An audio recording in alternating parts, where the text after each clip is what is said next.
Hello, my friends. Welcome. I am so excited to have you here with me today as I interview Jessica Yarbrough, CEO Babe.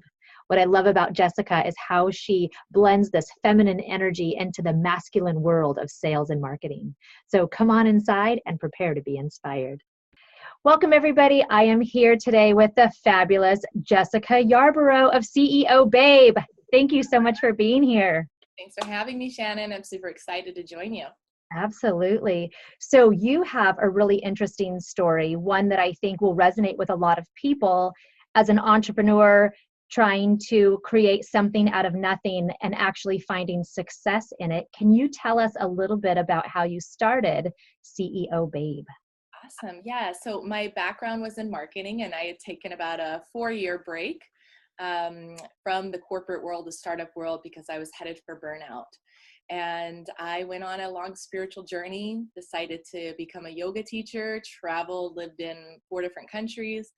And then I got pregnant and I realized, oh my gosh, I have to make money, and yoga's not going to cut it. And so I fell back into the one thing I knew, which was marketing. But at first I didn't have any clients. I was starting from ground zero, and getting a job wasn't an option. So I started taking whatever consulting work I could get. I grew my business, went through a lot of growing pains, and I, built it from $0 to 6 figures in a very short time frame, just a matter of years. Wow, that's the dream. Yes. To be able to have the idea, to have it be successful and only take a couple of years. So many people have been grinding for so long. Did you ever have those points where you felt like this isn't working, I need to just stop and go get a job, even if it's not paying well?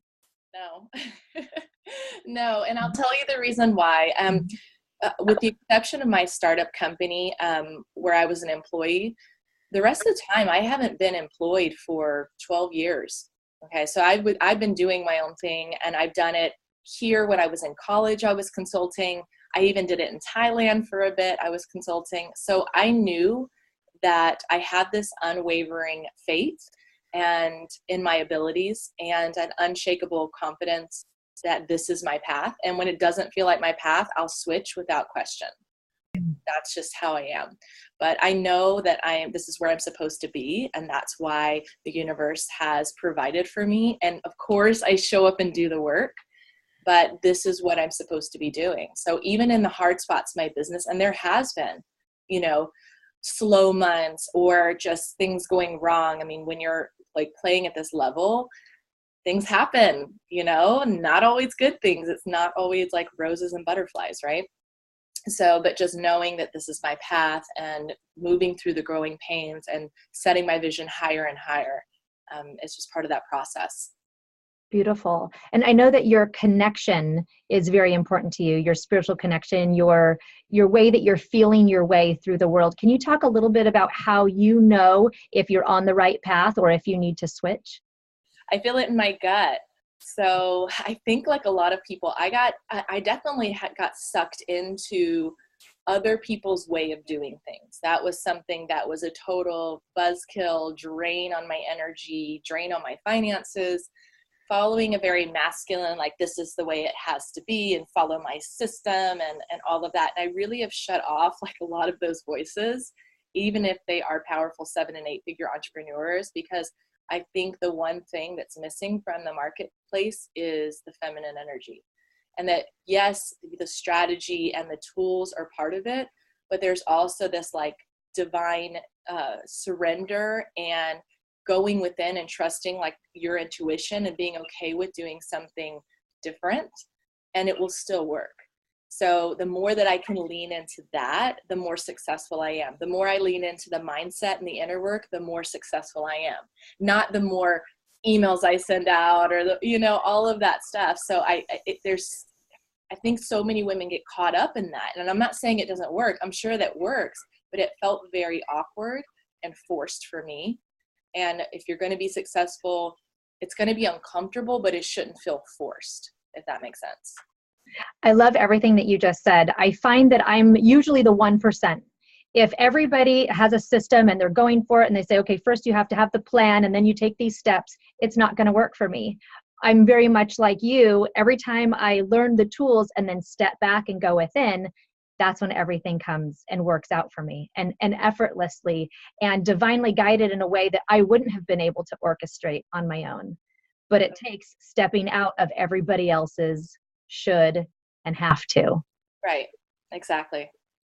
Can you tell us a little bit about your inner practice? I know that you have something that you do on a regular basis. Yeah, so the mindset piece is huge for me. So I have a couple of things that I do on a daily basis. And the first piece is always mindset. Now, I'm a single mom, so I have a toddler. So this means sometimes it happens while she's still sleeping in bed, like this morning. And sometimes it means it happens after I drop her off at school at 10, around 10 o'clock when I'm dropping into this. You have to be fluid as a mom, right? I mean, the rigidity goes out the window. So I get the mindset piece done, and I journal every single day. I visualize what I want. I journal if there's fears that come up. I affirm aloud what I'm creating. I spend time in reflection. Sometimes it's longer, sometimes it's shorter, just depending on what's happening. But I make sure that I have this practice every day. That's the first thing. The second thing I do is I then write. I write something, right? Something, if you ever follow my content, it's like constantly, other than the weekends, I'll usually take a break. I put out content every day. And it's from that flow state that transitions right from my journal that I go right into writing one piece of long content, sometimes 4 or 5. I mean, I will just keep writing. Sometimes I write for a couple hours. And that is the marketing piece that I do. Those are the 2 fundamental like morning practices. And then I save my workout, which I know some people say it's best in the morning. It's just that is my most creative time. So I save my workout for the afternoon. So that's a yoga practice or, exercise, even if, the gym, or like this afternoon after I go to my daughter's school, it's going to be a massage. Whatever that self-care practice is, I get that in before I pick my daughter up from preschool. So I'm grounded, I'm complete. And I just found this works for me. And I tell anybody there's no one way. You have to find something that works for you. I tried to work out in the mornings, and then my creative juices drop down around 2 o'clock. I'm like, I can't create. So you have to find your way. And those are 3 things that are habits of mine on a daily basis. Okay, wonderful. And now you have a program where you lead other women through your process that you found that works. Do you help them find their own way and find their own system and their own flow state? Yeah, it's all about finding your own. So I just wrapped up, it was my high-end sales babe workshop, and it was phenomenal. It was half mindset, half sales. And the first thing I did was walk them through my process and journal prompts, but they don't have to do it that way. In fact, most of them spin off and they do their own variation, but it's meant to drop them into the habit of going within and seeing what comes up. Because even there were what I call my veteran personal development junkies, right? They're in there, they've done 20 years plus. And even during the workshop, things came up around success and around, hey, maybe I'm going to be irresponsible with the money that comes, like all kinds of limiting beliefs. And these are women that are certified in NLP and hypnotherapy and have done the inner work. So just knowing that it's so easy to say, wow, I have 100 things on my to-do list and I just need to blast out. Well, stop. The most important thing you can do is to ground, to do your inner work, to journal, to work on your mindset, and then everything will flow from there. And it will be aligned versus this force, like I got to get it done, burnout, way. Oh, I love that. Now, have you always been this connected, soul-centered person? I feel like it's been a long journey. I was in a car accident when I was 17, and I had to learn to walk again. And through this painful process, I ended up going into my first hypnotherapist, and she really became my first spiritual guide and set me on the path of yoga and healing. And I mean, this is 15 plus years ago. So ever since then, I feel like my connection's been strong. Like I said, I have gotten distracted at times in my business where I go and I'm like, it gets to the very masculine side. But whenever I have the most momentum is when I go within. Whenever I have the most sales is actually when I step away from my business. and go to my friend's retreat center for a few days, and I'll come back and I'll do multiple 5 figures. It's crazy. And it's that whole backing off to breathe and expand and allow. But I do show up and do the work. So that's the other thing. It's not just sitting back and receiving, right? It's a combination. So you've got to find your way, but definitely the connection, the trust, the faith is all part of the process. And it sounds like it's a really big part of the process. Yes. You have all this marketing and sales experience, but yet you attribute a lot of your success to the going within, doing the mindset piece, doing the inner journey piece. Is that right? I'd say it's 50-50 of my practice. I tell people it's so much. I mean, I call myself a business strategist, and I'm thinking about getting away from that title, because so much of what I work with women is the mindset, is the calling them on the self-sabotaging behaviors, is holding them accountable to their dreams. And so it's almost more of a transformational leadership role that, of course, has marketing strategy than it is just one-sided, if that makes sense. So when you work with people, is the mindset the very first thing that you work on? Yes. I actually signed a client last Monday. And before we even had our first call, I sent her modules, journal prompts. This is the work she's had to do prior to showing up to our first call. And she is going to close her first tie-in package in about 30 minutes. So I'm pretty excited within 24 hours. And it really works when you do that mindset piece first versus, okay, let's design an offer, or let's work on your sales conversation. It's the inner work first. Mm-hmm. Beautiful. And now when you are about to go into one of your sessions, either with a client or to lead one of these workshops, do you have another practice that you do to, ramp up your own energy or ramp up your own mindset to go in and be in that flow state? When it's with my clients, typically on weekly calls, I don't, because I always schedule my calls starting at 11. So that means no matter what has happened in my day, and you can go and look on my calendar, there is nothing available before 11. And it's because I have this buffer of, I'm going to get my time in, I'm going to get my creative flow, not just my mindset work, but I'm going to write my content. I'm going to get the most important things that I need done each day, and I do not shift energy to clients until then. So when I get to them, I'm already in flow. Now, when I'm going to do a workshop, I do take a few minutes to ground and to set my intention for how I want it to go and to open the space up like that. Do you ever come across people who say, oh, that's just woo-woo, you're just a girl in business? Have you ever had that kind of masculine energy come at you and be a non-believer? I mean, I've had people react to me in different ways, but not so much from that piece. And part of it is because I don't lead with the woo, and it's part of the reason why I've steered clear of calling myself an intuitive business coach and that sort of thing, even though I am very intuitive. And it's because I do want to be taken seriously, and there is a lot of noise out there. There's a lot of people who are super, super woo and know nothing about business, and they're teaching business. So the difference and the real unique factor I bring to my clients is I have both. And that is a very unique thing. In fact, one of my business associates, we built that startup company together. She has the same. And it's very rare that someone has this business acumen and this mind for business and also has the capacity of the spiritual side and can blend those together. And so I lead with the business, and then as they got to engage with my content and me, they see that there's much more to the picture than that. So I bet you get to see a lot of transformational journeys then in very short periods of time when somebody comes in to work with you. Absolutely. I mean, most of the women are really struggling, and they've been working really hard, and they're ready for more.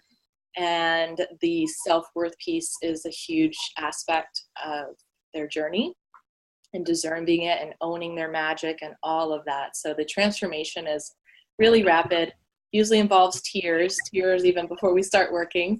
And it's really a beautiful thing. It's like the caterpillar to a butterfly journey. It's uncomfortable, but watching them spread their wings and make such gains and towards their dreams is just such a gift.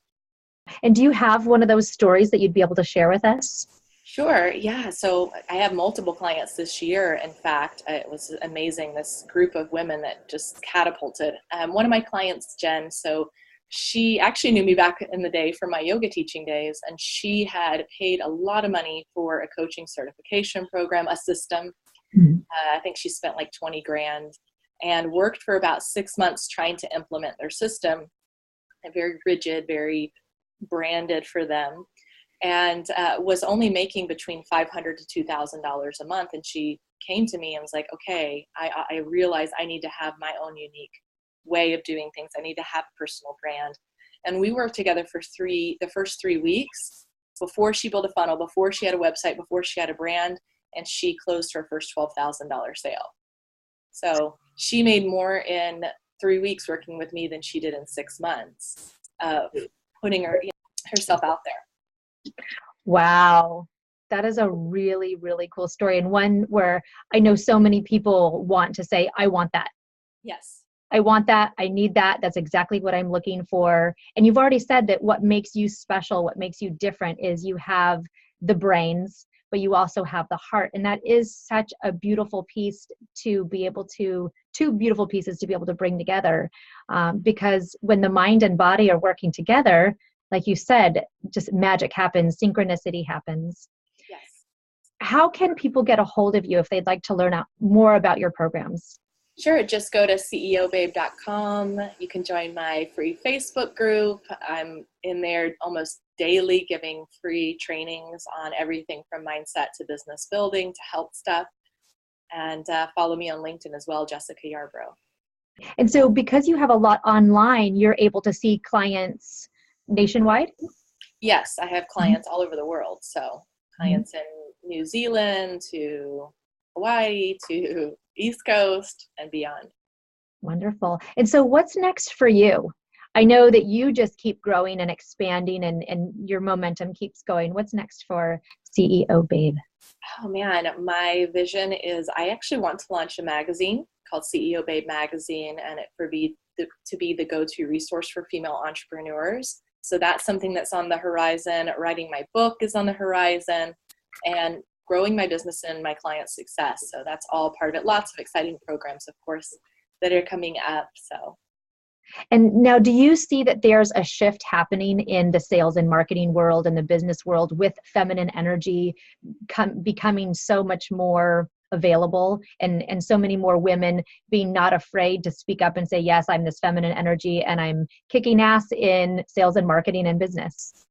Yeah, I think you're going to see this shift. So I know when I went to some of the digital marketing conferences, traffic and conversion and funnel hacking many years ago, there was only a handful of women. And I can even see from Russell's pictures that the difference of what I saw funnel hacking in San Diego, what I think it was 2-3 years ago, to the sheer number of women that are going now that just attended in Orlando is phenomenal. So lots of more women are entering the space. And I think it's so important because women need to have a voice in this industry and hopefully own their feminine magic and not just do the rigid masculine side of implementing things and optimizing. But I think we're going to see emergence of a lot more women who are in the digital marketing space, who are understanding the technology piece, and who are actually still using the feminine energy to sell. Well, it's very exciting. I can't wait to see how this all progresses. Like you said, that was just a couple years ago. So fast forward 5-10 years. It's really exciting to see where this all could be going. And when we talked on the phone, you were sharing a little bit about your story and the times when it was kind of a struggle and coming out of that. Would you share a little bit about that with us now? Sure. I think the hardest part of my journey was when I was pregnant with my daughter. At the time, I was totally broke and had to go on food stamps, and I had a lot of shame around that. And I had to move back in with my parents, which, let's face it, no one wants to do that in their 30s. So it was a really, really low time for me. And at the same time, I'm trying to build a business and I'm pregnant and I don't have a father who's present and I'm the sole income provider and all of this pressure. And once the baby arrived, it got even harder. And I think that was one of the hardest times in my life in terms of raising a newborn and building a business. So that's why I tell people, if I can do it, you can do it. And believe me, it's not always ease and flow for me, because I have a toddler and I'm still a single mother, and it still takes work, but you can do it. And like I said, if I can do it, anyone can do it. And mothers are the best equipped to rocket their business, because they know how to manage a lot of things at once. And and they have a deeper why, biggest why of all, which is wanting the best for your children, and to embody that leader that you want to inspire them to be. Oh, so beautiful. So for all of the mompreneurs out there, the solopreneurs, the ladypreneurs, all the CEO babes waiting to take that first step, do you have any advice for any of them who might be feeling that guilt that you mentioned, that shame of, I haven't figured it out yet? You know, so many people are in their 30s, 40s, 50s, and they think, I should have had it figured out by now. Do you have any advice for them? Well, I think ride the journey. You know, it's easy to say, oh, if I could have done this, I would be much further ahead. But every single step in your journey made you who you are today. And so know that no matter how old you are, you can always start again. Even if you bankrupt yourself, you can start again. And in fact, the most successful people have failed at multiple things multiple times in their life. So just keep moving forward, let go of the guilt or shame. We know that doesn't serve anybody, and start building your business. Even if it's at night, if it's while your child naps, a little bit at a time can create big changes in the long run. Stop the content consuming, the massive content consuming, opting into 100 people's list. I would say find 1 to 3 people that you really resonate with, leaders, coaches, mentors. Even if you're not buying their stuff yet, start just consuming what they're putting out. That way you're not getting pulled in a million different directions. And then when you can, hire a mentor. Obviously, not everybody's going to be able to hire the 7-figure mentor right away. So start where you're at, but really find people that you like, that you trust, that you resonate with, that are where you want to be and that are a couple steps ahead, so you can start following them. And when you're ready, work with them.